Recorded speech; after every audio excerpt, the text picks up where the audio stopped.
प्यारे दोस्तों नमस्ते। मैं हूं सुशील कुलकर्णी, एनालाइजर न्यूज हिंदी में आपका स्वागत करता हूं और आज उस विषय पर आपसे बात करना चाहता हूं जिस विषय पर बात करते वक्त बहुत लोग कतराते हैं, डर भी जाते हैं, सहमे सहमे से रहते हैं, लेकिन वो बात नहीं करते हैं। आज उसी डर को, उसी सभी चीजों को दूर कर मैं आपसे बात करने आया हूं। यहां मैं शिवसेना के गुंडाई पर बात करने आया हूं। शिवसेना ने पूना में जो किया किरीट सोमैया के साथ, वो बिल्कुल नई बात नहीं थी। मतलब भाजपा के नेताओं को लगता है कि बाप रे, किरीट सोमैया पर हमला हो गया, वो तो जान से मारना चाहते थे किरीट सोमैया को। ठीक है, उनको अचरज लगता होगा क्योंकि बहुत साल वो शिवसेना के साथ थे ना, उनको ऐसा लगना स्वाभाविक है। उनको लगता था कि हमारे दोस्त है, हमारे साथ ऐसा नहीं करेंगे, दोस्त के साथ कभी ऐसा नहीं करेंगे, ऐसा उन्होंने सोचा होगा, इसलिए जरा उनको अचरज हुआ होगा। मतलब पक्ष के प्रदेश इकाई के अध्यक्ष चंद्रकांत पाटिल जी ने भी बहुत आश्चर्य व्यक्त किया था कि ये बहुत हो गया, आप ऐसा बोल रहे थे। किरीट सोमैया जी को भी लगा था कि ऐसे कैसे हो गया, लेकिन हमें बिल्कुल अचरज नहीं लगा क्योंकि शिवसेना का यही स्वभाव है, यही चरित्र है और उसी चरित्र के ऊपर मैं आपसे बात करने आया हूं। मैं कुछ मर्डर केस की बात करूंगा और कुछ अलग अलग केसेस आपके सामने रखूंगा जिससे शिवसेना का चरित्र आपके सामने आ जाएगा। शिवसेना एक ऐसी पार्टी है जो आदेश पर चलती है, जो एक चलानुवर्ती संगठन है। एक नेता उसको ऑर्डर करता है और उसके ऊपर वो चलती रहती है। लेकिन एक चलानुवर्ती संगठन, दो फर्क होते हैं, उसमें भी दो प्रकार के संगठन होते हैं। जो रचनात्मक कार्य के लिए बनाया जाता है ना, वो संगठन अलग होता है। जैसे एक चलानुवर्ती संगठन आरएसएस भी है, एक आदेश आता है और उस पर काम किया जाता है। लेकिन आरएसएस के लोगों को इस तरह के मामले में, झमेले में कभी देखा नहीं गया। शिवसेना भी एक चलानुवर्ती ही संगठन है जो अपने शीर्षस्थ नेता के आदेशानुसार काम करता है, लेकिन इसमें झमेले बहुत है। एक चीज मैं आपको समझाता हूं, बहुत पीछे जाना पड़ेगा, पीछे से आगे जरा आते हैं, फिर आपको समझ में आएगा कि क्या होगा। मराठी में मैंने एक विषय समझा भी दिया था, उन्हीं में से कुछ विषय आपके सामने मैं लाना चाहता हूं। डेट है 26 जून 1970। सदानंद धवन नाम के एक शिवसेना के कार्यकर्ता की हत्या हो गई थी और उस हत्या के बाद खुद बाला साहब उस अंत्ययात्रा में शामिल थे। और उसके बाद मुंबई में जो हो रहा है ना, वो मैं आपके सामने लाना चाहता हूं। 26 जून से पहले एक घटना घटी थी और वो घटना थी 5 जून 1970 की। देखिए, एक एक चीज जरा ठीक से सुनिए, आपको ये बहुत कुछ आगे राज खोलने वाला है, इसलिए ठीक से सुनिए मैं कह रहा हूं। 5 जून 1970 को एक हत्या हो जाती है। वो होते हैं कॉमरेड कृष्णा देसाई। कॉमरेड कृष्णा देसाई एक विधायक है, उनकी हत्या हो जाती है। उनके हत्या के आरोप में कुछ शिवसैनिकों को गिरफ्तार किया जाता है, कुछ को सजा होती है। इसका मुकदमा बाला साहब ठाकरे पर भी चलता है, लेकिन बाला साहब ठाकरे इसमें छूट जाते हैं। लेकिन शिवसैनिकों के ऊपर मुकदमा जरूर चलता है, कुछ को सजा भी हो जाती है। कृष्णा देसाई की हत्या के बाद उनके विधानसभा क्षेत्र में चुनाव होते हैं और उस चुनाव में महाडिक, वामनराव महाडिक चुनकर आते हैं। पहली बार शिवसेना का विधायक बनता है और वो भी एक हत्या के बाद ही बनता है। वामनराव महाडिक ही उस समय विधायक बन जाते हैं। अभी और आगे जाना पड़ेगा अपने को। वामनराव महाडिक विधायक भी बनते हैं और यही महाडिक सांसद भी बनते हैं। इसलिए बीच वाला एक साल छोड़ के मैं आपको सीधा थोड़ा आगे ले जाता हूं, बाद में उस पर आता हूं। यही वामनराव महाडिक बाद में सांसद भी बनते हैं। लेकिन कब? देखिए, एक विधायक की हत्या हो जाती है, वहां हुए उपचुनाव में वामनराव महाडिक विधायक के रूप में चुने जाते हैं।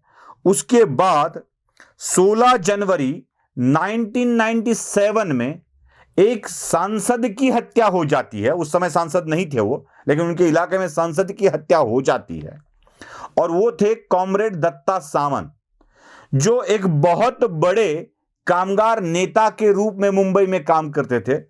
पहले दत्ता सामंत कांग्रेस में थे, वो कांग्रेस को छोड़कर वामपंथी पार्टियों के साथ जुड़ जाते हैं और वो कामगारों के लिए, मुंबई के गिरनी कामगारों के लिए खासकर से काम करते हैं।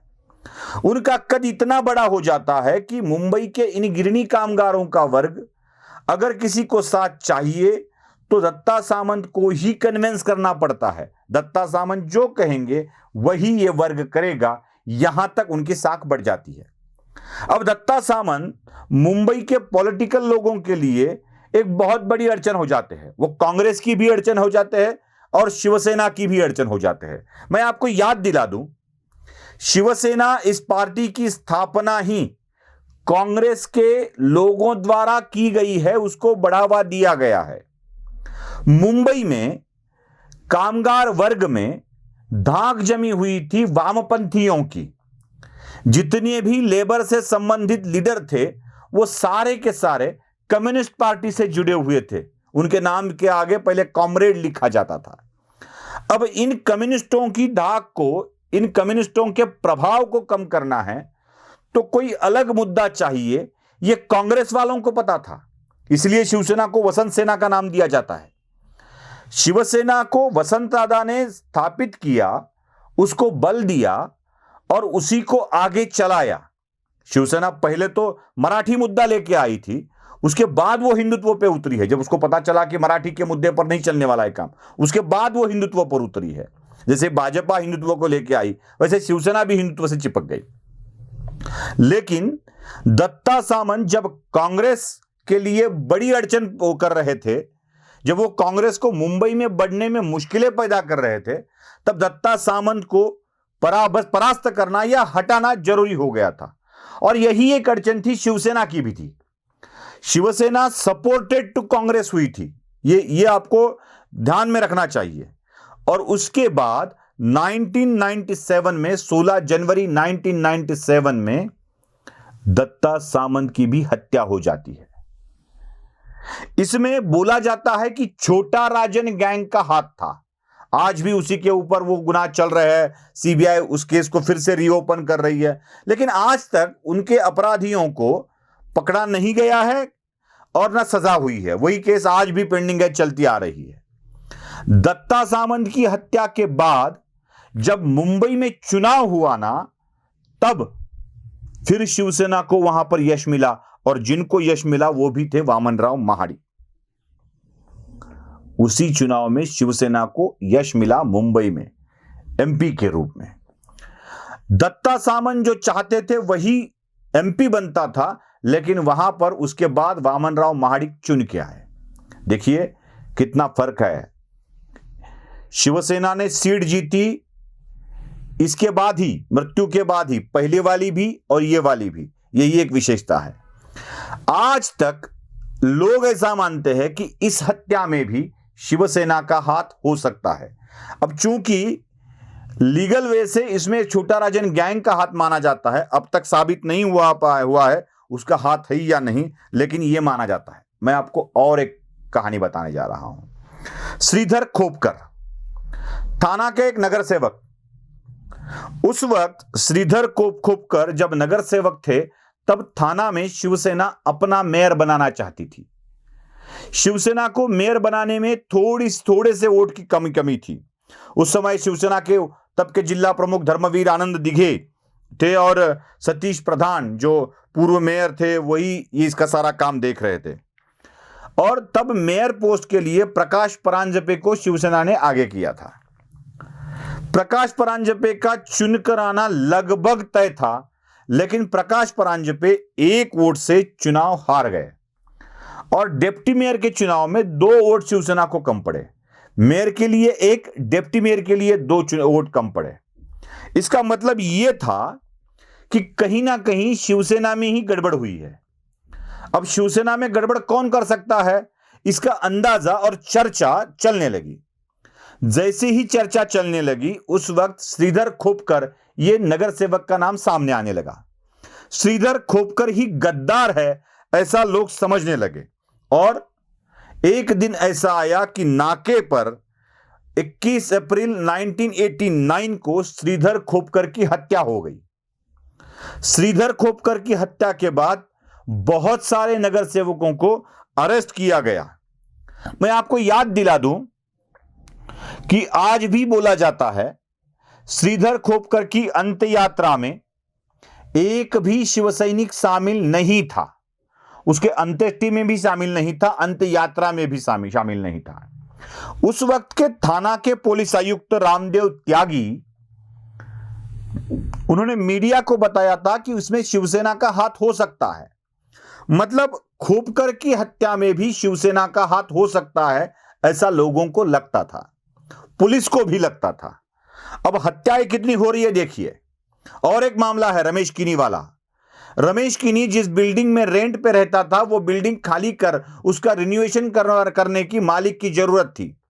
रमेश किनी बिल्डिंग खाली नहीं कर रहा था और एक दिन वो अचानक गायब हो गया और जुलाई 1996 में उसका मृतदेह मिलता है पूना के एक थिएटर में, सिनेमाघर में। उस हत्या में भी शिवसेना के उस वक्त के लीडर राज ठाकरे का नाम आया था। उनकी इंक्वायरी हुई थी, सब कुछ, हालांकि वो बाद में छूट गए। लेकिन इस हत्या में भी शिवसेना जुड़ी हुई है। चाहे सदानंद धवन हो, कृष्णा देसाई हो, श्रीधर खोपकर हो, दत्ता सामंत हो या रमेश किनी हो, इन सारी हत्याओं में शिवसेना का संबंध कहीं ना कहीं तो जुड़ जाता है। अब अपने रास्ते का कांटा हटाने की शिवसेना की आदत सबसे पुरानी है, यह ध्यान रख लीजिए। आगे भी शिवसेना का चरित्र आपको समझना होगा। कितनी घटनाएं मैं आपको बताऊं। शिवसेना हमले करवाती है, शिवसेना नजर रखती है। संजय राउत को ही ले लीजिए, स्वप्ना पाटकर पर हमले करवाए, स्वप्ना पाटकर पर नजर रखवाई, उनकी खुली खुली कंप्लेंट है, वो केसेस भी लड़ रही है, उनके केस रीइन्वेस्टिगेट किए जा रहे हैं। यह शिवसेना का चरित्र है। अहमदनगर में तो कितनी ऐसी घटनाएं हुई है जिनका जिक्र करते करते कितना टाइम लगेगा पता नहीं चलेगा आपको। बाला साहब ठाकरे जब औरंगाबाद में आए थे, होटल रामा इंटरनेशनल में उन्होंने प्रेस कॉन्फ्रेंस की थी, तब बाला साहब को उल्टे सीधे सवाल पूछने वाले पत्रकारों के साथ क्या किया गया था, यह उन पुराने पत्रकारों से ही पूछिए, वो आपको जरूर बता देंगे। परभनी में वासना कांड हुआ था, कहीं के ऊपर रेप और वीडियो कैसेट्स निकालने का आरोप हुआ था। उस वासना कांड के आरोपी रेंगे नाम के एक व्यक्ति की महिला परभनी से पिछली बार विधायक के रूप में चुनकर आई थी। यह शिवसेना का असली चरित्र है। मीरा रेंगे के पति ही वासना कांड के आरोपी थे। न जाने कितनी महिलाओं के चरित्र के साथ खेलने वाले आरोपी की बीवी को शिवसेना ने ही विधायक बनाया था। बीड़ में गुटखा राज चलाने वाला, गुटखे का धंधा करने वाला शिवसेना का जिला प्रमुख होता है और जब यह बात सामने आती है तो उसको पद से हटाया जाता है। यह भी आप दिमाग में रख लीजिए। 2 बीवियों वाला एक विधान परिषद में विधायक बन जाता है, ऊपरी सभागृह में सदस्य बन जाता है, तो एक लड़की के चरित्र के साथ खेलकर उसे फेंक देने वाला इस राज्य का शिवसेना का मंत्री बन जाता है। यही बात है, शिवसेना का असली चरित्र यही है। 2 बीवियां करो, विधायक बन जाओ। लड़की की इज्जत के साथ खेलो, उसको प्रेग्नेंट करो, मंत्री बन जाओ। आप कितने लड़कियों के साथ खेलो, बीवी को विधायक बना लो। आप गुटखे का धंधा करो, आप जिला प्रमुख बन जाओ। जितने भी बुरे धंधे आप करोगे ना, तो उसे उतने ही अच्छे अच्छे पद इस पार्टी में आपको मिलते रहते हैं। और लोगों को खत्म करना तो इनके बस बाएं हाथ का खेल है। ये हमेशा यही चीज करते आए हैं। इसलिए भाजपा के नेताओं को अचरज हुआ होगा कि शिवसेना ऐसा किरीट सोमैया पर हमला कैसा कर सकती है। हमें अचरज नहीं होता है। यहां तक मैं बोलता हूं कि मेरे ऊपर भी हमला हो गया ना शिवसेना से, तो मुझे बिल्कुल अचरज नहीं होगा, क्योंकि शिवसेना अपने स्वभावानुसार काम करेगी, यही मुझे पता है। नमस्ते।